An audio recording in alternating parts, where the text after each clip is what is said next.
Hello, and welcome to the Social Engineering panel at Security Weekly Unlocked 2020. 2020 is almost over. Yay! I'm so happy to see all of you here, and as happy and healthy as can be. So let me do some quick intros of the amazing social engineers that we have on our panel today. We've got Elise Dennis, who's a social engineer who specializes in open source intelligence, security awareness training, and assessments. She's the winner of the 2017 Social Engineering Capture the Flag, which was amazing to see. She's the VP of Dragonfly Security, the CFO of Penguin Voice and Data Services, an Innocent Lives Foundation ambassador, yay! And a founding member of the DC 209 DEF CON group. We've also got Chris Hadnagy, the legendary founder and CEO of Social Engineer LLC. He created the world's first social engineering framework and newsletter, as well as hosted the first social engineering-based podcast. He's a very well-known author, having written 4 books on social engineering, and there's a new book coming up called Human Hacking: Win Friends, Influence People, and Leave Them Better Off for Having Met You, which Chris always does. And that'll be available on January 5th, 2021.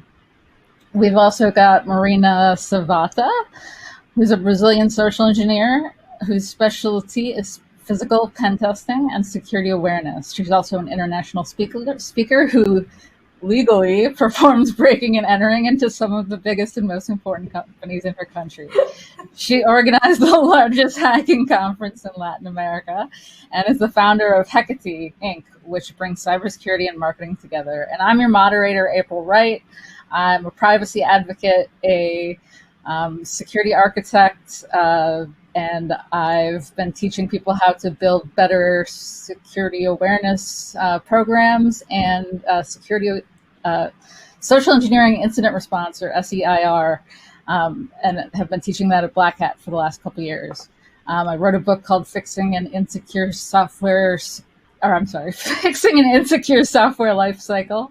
I should probably know what that's called.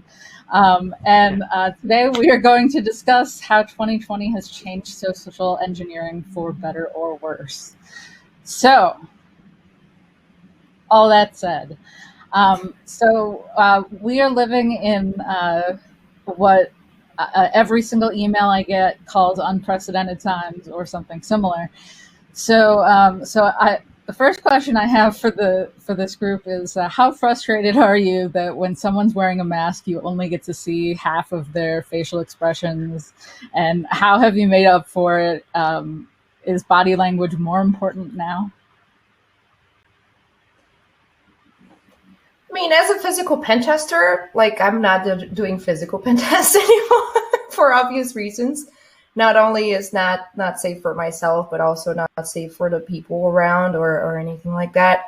The general, the best practices are still very important, are still very reinforced. I do think physical pen testing is going to take a big turn with home office and everything. I hope social engineering comes more into light on debates because of that as well.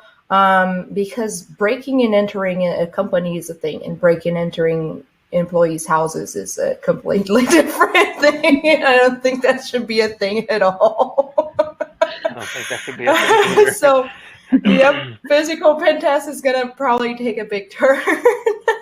But the masks are indeed a big change. And I do believe that change is very, very nice, very good.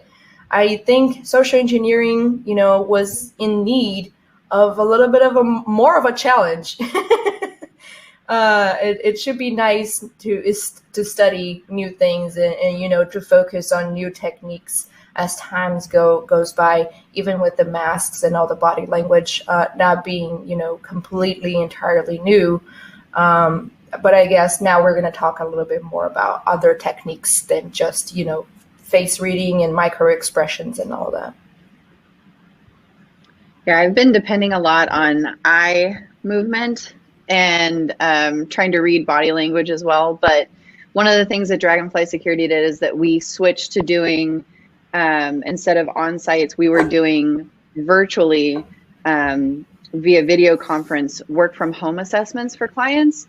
And in that case, we were able to kind of circumvent the mask issue and have our conversations via video chat. And then, of course, see the full face. I'm happy when people are wearing masks because that means they're not going to get me sick. Exactly. I like that. But from a nonverbal perspective, it is difficult. But, there's a lot that could be said about the eyes and the body, people's stance. But I think now also people are more cautious. Getting within 6 feet is no longer acceptable. Putting your hand out to shake someone's hand is no longer acceptable. So there's a lot of adjustments that I think need to occur, and forget about SE for a second, just in normal communications.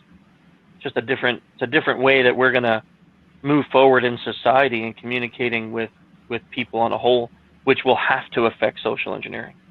We're going to have to come up with new methodologies and new understanding of it, because I doubt, even if we get back to whatever we keep saying when we get back to normal, but what's normal? There's going to be a new normal. This is going to change the way that we are as a human race. We're not going to react and interact the same way that we did before ever again. Chris, are you still doing physical pen tests for like critical infrastructure, power, restaurants, hotels, things that are open and staffed? We haven't traveled since March, right? So we had and I'm happy, but I'm sad. Like, we had this beautiful contract to go break into like 100 places this year, and it's gone because the office is closed and they're not there. In addition, I'm not really willing to put my people at risk. So even though we've had some companies call us and say, hey, we're okay if you want to travel here, I'm like, I'm not.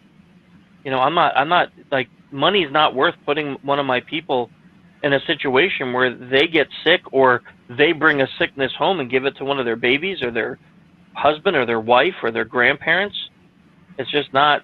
That would definitely not be leaving people feeling better for having met you. So we are pretty strict about that. So I'm kind of like these ladies here. We haven't done physical work since March. So does that mean that vishing is on the rise? And are you getting more? Alif, I know that you're really big into the vishing world. Are you getting a lot more of that, or hearing of a lot more about it, or just getting more business trying to work on that? Certainly had more interest in vishing, especially recently. We've had a lot of new clients coming to us because they are now aware fully that they have to address the security issue within their organization, and we're starting to put together completely new security programs and security awareness training programs for businesses that they're finally hearing the message that this is an important aspect of their business and that they need to protect their information, and of course, now that everybody's virtual, their employees from these types of attacks. So yes, short answer is absolutely yes. Marina, do you think that social media is becoming more useful to attackers now that people are using it to keep in touch with family and friends? And what are some of the things that people need to stop doing on social media? Oh man, social media has been such a nightmare.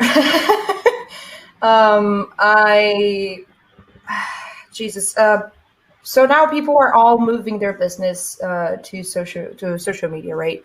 We already had the problem for a while now of people overexposing their own personal lives, and now we have the problem of people overexposing their business as well on social media. It was not that big of a thing before the pandemic. You would see it once in a while, but now it's pretty much everyone. And they mix their personal and professional life in the same profiles, and they post documents about it, and they post everything about it, about them there. Not only that, but the rise of influencers as well. Young people using social media now and taking advantage of the pandemic, the rise on, followers and having sponsors and all of that. That's really nice that they're doing that, because it shows the internet is an outlet to help people. But that's also very, very problematic. because these kids are posting their addresses online. They're posting pretty much everything about their lives online. And they are believing in this kind of phishings that is people that are promising their agents, or they're interested in sponsors, or I mean, there is a huge problem now going on with Brazilian YouTubers that they have been had their profiles kidnapped, and there's like millions and millions of followers YouTubers that we're talking about here. And it's all social engineering. It's all phishing. Back in Brazil, I know phishing. I can't talk about phishing anymore, but back in Brazil, it's still such a huge thing. Ransomware is the number one concern now on companies, and it's all phishing again and again and again. The YouTuber accounts hacked by phishing. The ransomware, and the big companies now in Brazil phishing.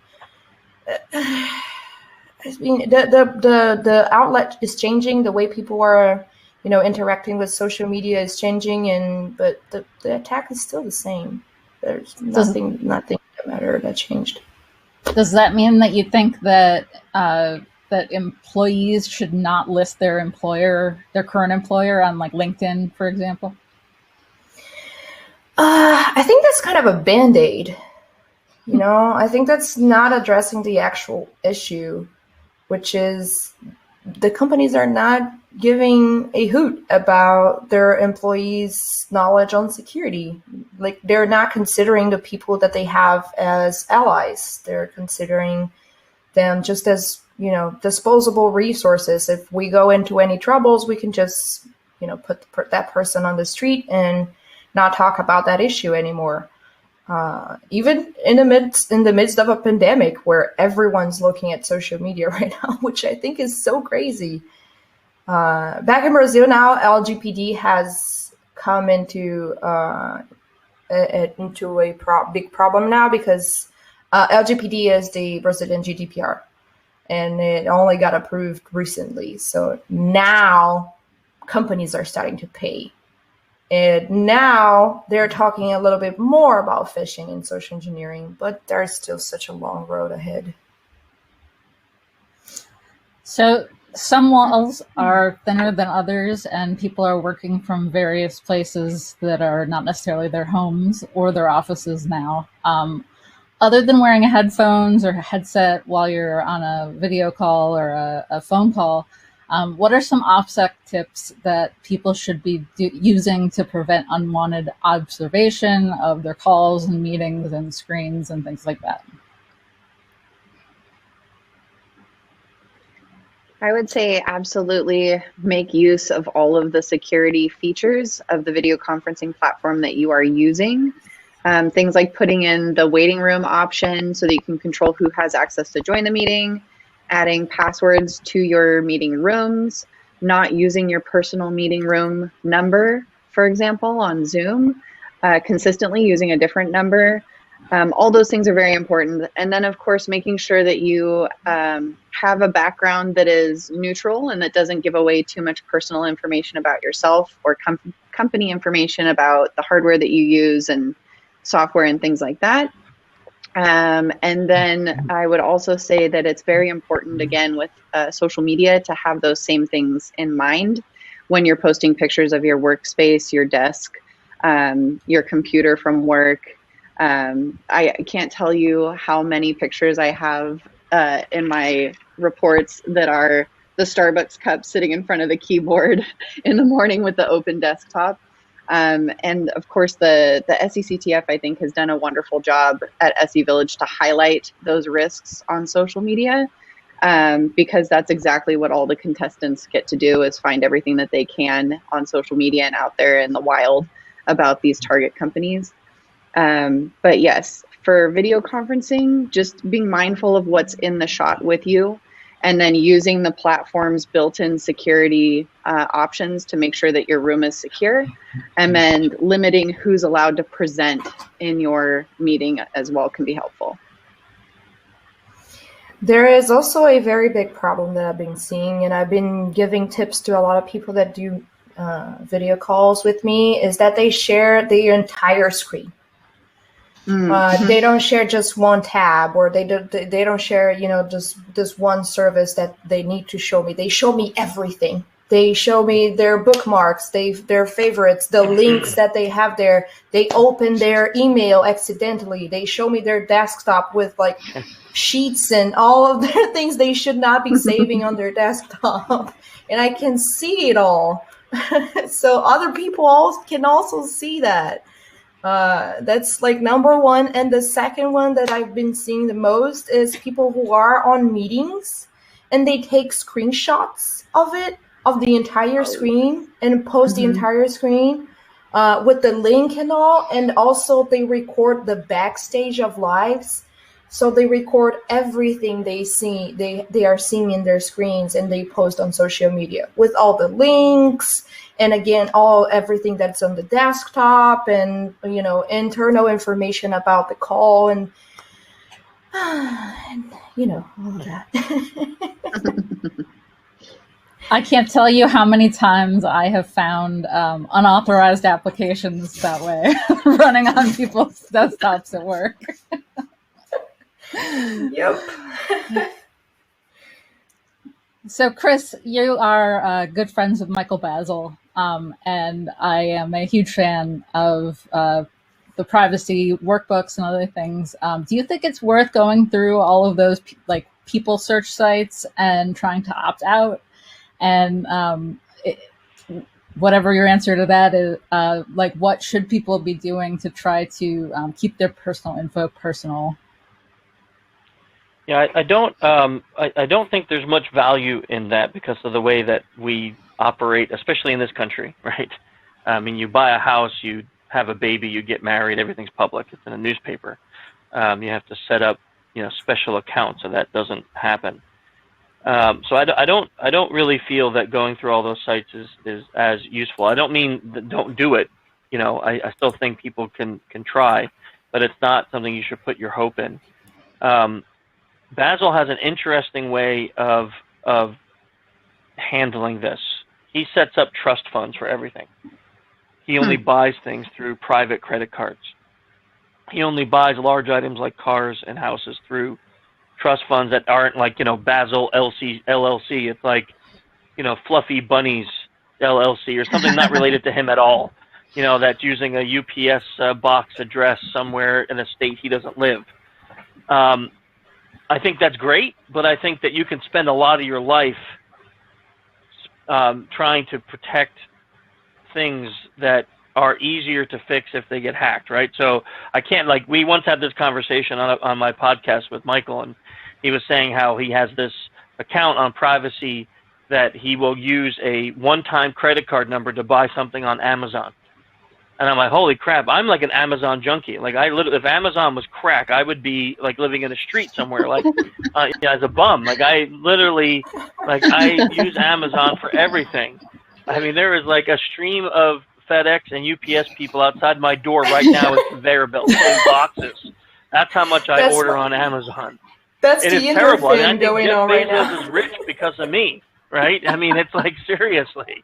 So if I were to have to get a private credit card every order for Amazon, holy crap! My full-time job would be getting private credit card numbers and shredding them on to order from Amazon. Right? Yeah, it's ridiculous. So I think my point in all of that, as silly as it is, I think is that you have to kind of analyze your life. I like what Marina and Alith were saying about social media. I think this kind of ties in. Is you kind of got to analyze your life, and you got to determine what am I allowed, what am I willing to put out there, and then how am I going to handle that, right? So when I wrote my first book, I was super secret squirrel boy. In my dedication, I put this is dedicated to my wife and my kids. I didn't put how many kids, I didn't put their names, I didn't put their genders. And then by the time the second book was coming around, my kids were coming to DEF CON with me, and they were in the community, and people were knowing them. And then I had to realize that just because you know Amaya's name doesn't mean we're best friends, because it's a public thing. So I think it took a reframing of my wife and I, our thought process about this is, knowing that I have 2 kids, knowing their names, knowing what they look like, doesn't mean we're automatically long lost buddies that I should trust you. There needs to be more proof of that. And so to me, it's not so much as a locking down of our infrastructure, which you still should do. You should use things like password managers and VPNs and all that, firewalls of antivirus, all that stuff should be there. But it's more of also a reframing of our thought process. Is that I think like what Marina was talking about with companies on social media, you can't get away from it, right? I mean, how else are we going to market ourselves nowadays? We have to be on social media. So with that, but do I have to put everything I've ever eaten and every place I go and everything I wear on social media? Do I have to geolocate those pictures by putting on GPS data and the metadata? Do I have to talk about every event that's happened in my life and every emotion I feel? No, I don't need to do that, but I can still market my business and myself and not have to be creating vulnerability. So, it's a reframing of the way we think, but I don't think we're going to change the culture. I mean, look at what TikTok has done for, I think it was Marina talked about influencers, or maybe it was Elite. These social media influencers, now some kid can get on TikTok and, wear a bikini and shake her butt and make $100,000 a month. What the heck? I mean, you don't even have talent, right? You could just get on there, and as long as a million... Yeah, if you got 1 million followers on that, at least you can make thousands of dollars a month. These people go and they get 8 million followers on TikTok, and all of a sudden they're getting a $100,000 check a month for a 30-second video. That Charlie girl, she's 17. She makes like $46 million a year, or 4.6, or something ridiculous like that. She has 30-second videos of her in bikini dancing. 17-year-old girl. I mean, we've created a culture in social media where you can make ridiculous amounts of money by being vulnerable, by creating vulnerability, by putting your whole life out there. And I think that is probably a bigger discussion than we can have here. For those of us who have kids, it's a horribly scary thing to see that. But I'll get off the soapbox. I'm sorry. Then again, I do think that's a very important discussion, because the point here is not the shame of the social media. It's not, the problem is not to have a bikini and be on social media. That's not a problem, because I hear that a lot. Like, oh, but you're telling me that now I can't tell anything on social media. I'm not saying that. I'm saying just don't post your address. Don't overexpose your life in ways that you shouldn't be doing on the internet. I'm not talking about shaming or anything. I'm talking about take care of yourself. You would not, left your windows open and dance around, naked in your living room the entire day, every day of the week, with all of your neighborhood watching. You wouldn't do that. You like your privacy, right? You like being at your home and wearing your pajamas and, being all, with your messy hair, and you like that. And that's good. People have forgot, the basic survival instinct of being cautious, of, having value on themselves, on what they represent, of what they have built in their life, and understanding that should be protected. It's not about shaming people. It's about understanding that you should and deserve to be protected. I think it's just about risk that you're willing to assume and measuring the amount of risk that you're willing to take on. And if you can, become a sensation and become an influencer, just making sure that you're cautious, like we've talked about, and Marina said, of course, just, don't share things like your exact location and things that could potentially be used to compromise you in the future. It's hard to really use a zero trust policy with people. But I would say, keep people at arm's length and don't let people build rapport with you too easily, especially online, unless you can validate and verify that those people are genuine and sincere. And so, there's a lot of ways that you can protect yourself, your family. And these are absolutely mistakes that I made when I was younger. And thank goodness there was no social media. But I did get into a situation where I had somebody that I became friends with on MIRC. and they were like, I really want to send you this CD. Can I have your mailing address? And I was like, oh, they're such a good friend. They're just going to send me a CD. This is totally fine. And, you know, my parents found out about it and just about lost their minds when this Leanne Rimes CD showed up from the United States, which was an international package at the time. And they're like, what are you doing? You told this person about our family, about your siblings, about our address. And they were completely mortified. And at the time, I mean, I was in my late teens, and I just hadn't even occurred to me. And I think that these are conversations that we absolutely have to be having with all of the kids in our lives, and teaching them about operational security and how to protect their families and themselves from people that prey upon, you know, these types of things online and on social media specifically. Yes, yes, yes. Yep. And yes, I think please. that I think it is you have to think about your threat model too. Like, you are not going to be able to hide your address and your activities from like the FBI, but you can hide it from like Joe Brando on Twitter, and we're all, you know, all four of us are, you know, very active on social media and other things, and we are out there as ourselves, like using our real names, like we're not using handles and things like that. So yeah, I think, and opting out of sites like Family Tree Now is something that I would recommend doing. I mean, just don't be the lowest hanging fruit. I think that there's a middle ground here. You don't have to be Michael Basil, but you don't have to be completely open either. So being conscious of those and eliminating the easiest routes for people to find things like your address and direct phone number, and, you know, ways that they can iMessage you without your permission, things like that. It's good to just be, you know, not the fastest gazelle, but maybe not the slowest sick one either. I cannot stress enough how important it is for you to talk about security and social engineering with your friends and family. I cannot stress this enough. Try to explain it to your mother, to your father, to your kids, to your grandparents. I'm serious, because what social engineers usually do is they attack isolated targets. Not only, but that's easier. If we see a target by themselves, we are going for it because that's an easy target. There is very low risk. There is no one that the person can, you know, ask help from. And that's very real, because now we are all isolated in some way. We are all very, very vulnerable. And that applies to your family, because not only they are also very vulnerable, but if you're listening to this, you probably have some bigger interest in social engineering and, you know, InfoSec and information security in general. But that might not be the case for them. And social engineering attacks now are so huge. They are like the number one concern. I mean, look at Twitter, right?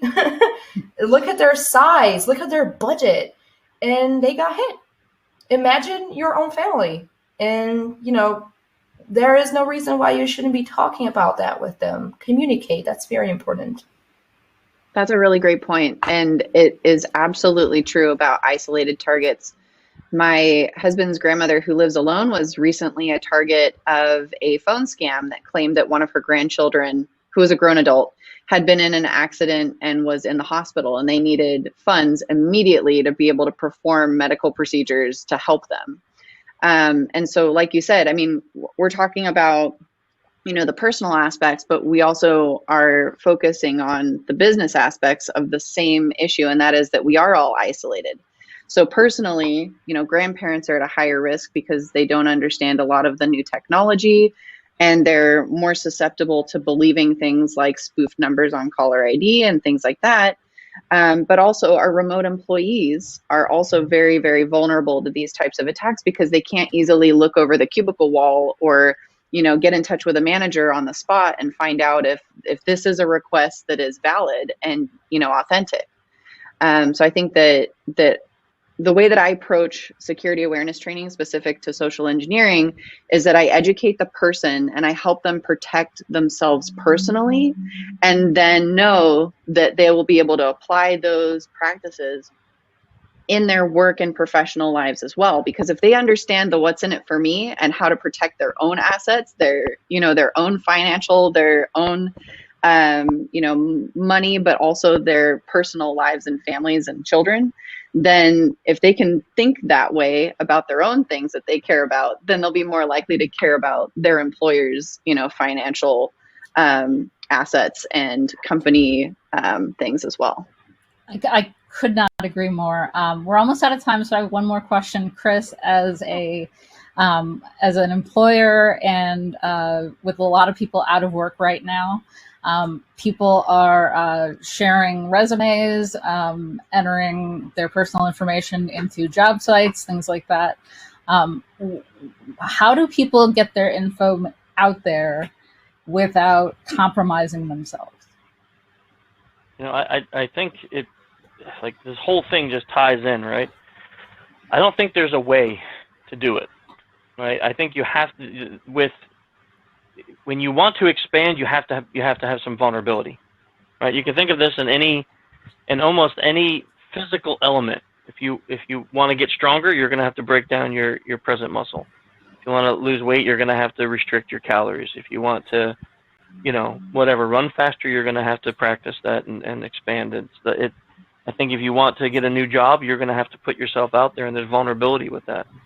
So I think it's more about some of the things that we spoke about here today in educating people, the public, on how to critically think, on how to handle that vulnerability in a way, because the onus is not on the attacker, because they don't care, right? So the onus has to be on me to keep myself safe and my family safe, right? It can't be, well, I really wish the attackers didn't do this, or I really wish the government had this law, or I really wish my ISP blocked this, or I really wish my computer didn't let this virus in. That's great. I mean, if we ever come to that point in history, that would be awesome if all those things occur. But right now, it's up to me. And it's my job to keep myself safe. And it's not your job or anyone else's job. So I think it's just training people that way. And I think we need, this is a very overly general statement that is like I feel like a politician saying it, but I'll say it anyway. I think we need to start doing this younger and younger. We need to start teaching our kids, in this country at least, in elementary school, and middle school, and high school, and college. Our children graduate and enter into the work world and have never, ever been discussed about these types of things. They've never been talked to about InfoSec, cybersecurity, predators. They need to have these things put on them from a very young age to create a critical thinking infrastructure. And those of us in this industry that have kids that have done that, it's why when we take our kids to places like DEF CON, we see this weird generation of kids that they can do things like pick locks and critically think and use 3D printers and write code, and they're 11? What? This kid can hack a voting machine and he's 9? These things, they astound the outside world, but it's because parents who are in this field say, I'm not going to let my kid be a victim. I'm going to teach them to grow up to be a survivor. And I think that falls on me as a parent for my kids. It falls on Elise for her kids. It falls on you guys for your kids or nephews or nieces or family. It falls on all of us to take that as a job, really, that I have to be the one to do this. And I take it even a step further. My next door neighbor is an old guy. He doesn't know anything about it. His daughter's home with cancer, sick. He has to deal with that all the time. I go over there and tell him if I see a phishing email, I'm like, hey, man, Mike, you got to be aware there's something going around about COVID in our neighborhood. It's like I feel it's like it's my job to make sure that the people that surround me are not vulnerable to attack. And if we all do that just a little bit, maybe we make a tiny bit of change, and maybe in time it grows. But and again, I know that sounds like very I don't know, paradisaic maybe, but I feel like that's what I've been trying to do in my family, and I see how it affects my kids, and I think it could really work well. I mean, my daughter is an expert level at reading facial expressions. My son knows how to pick locks, and both of them work in this industry now. They both are critical thinkers. They both can go out in the wild, and I don't fear that they're going to be a victim of some horrible attack. time and unforeseen occurrence, great. But I mean, I think that they both have that capacity, and that's my job to keep doing that as a father.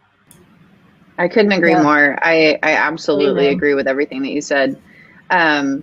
Just from my own personal experience, I've learned the vast majority of these lessons the hard way.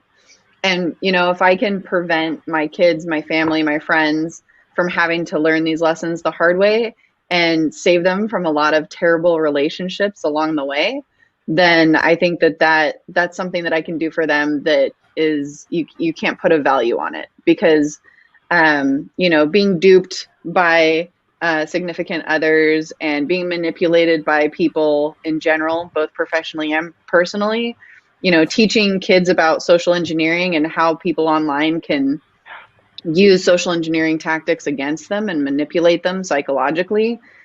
These are all things that I think all of us have learned through the course of our experiences with life. And of course, you've got to let your kids fail some.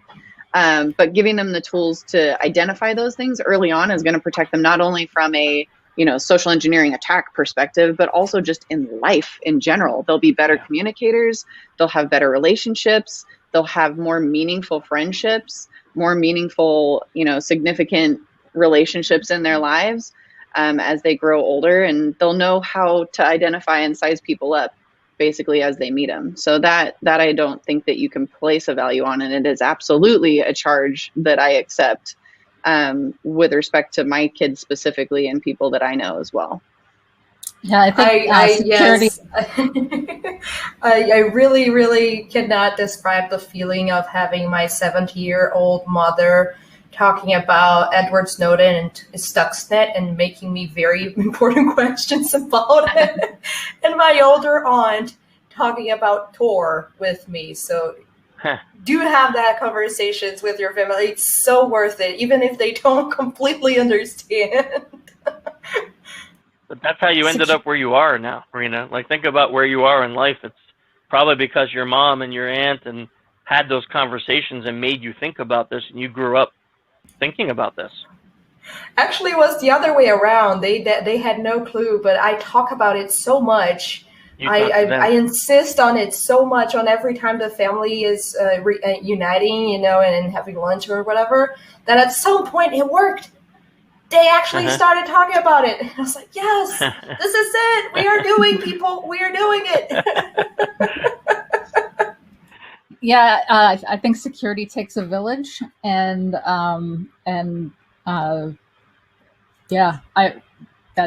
all I have to say. We are out of time, and I'd like to thank Alith, Marina, and Chris for being here. We will be taking questions in the Discord, and thank you for joining us. Thank you, April. You did an awesome job, as always. Thanks so much. Thanks so much for having us. This was a blast. You were not sick. I'm so glad it was not COVID. Thank Don't scare you. us like that again. Don't scare us like that ever again.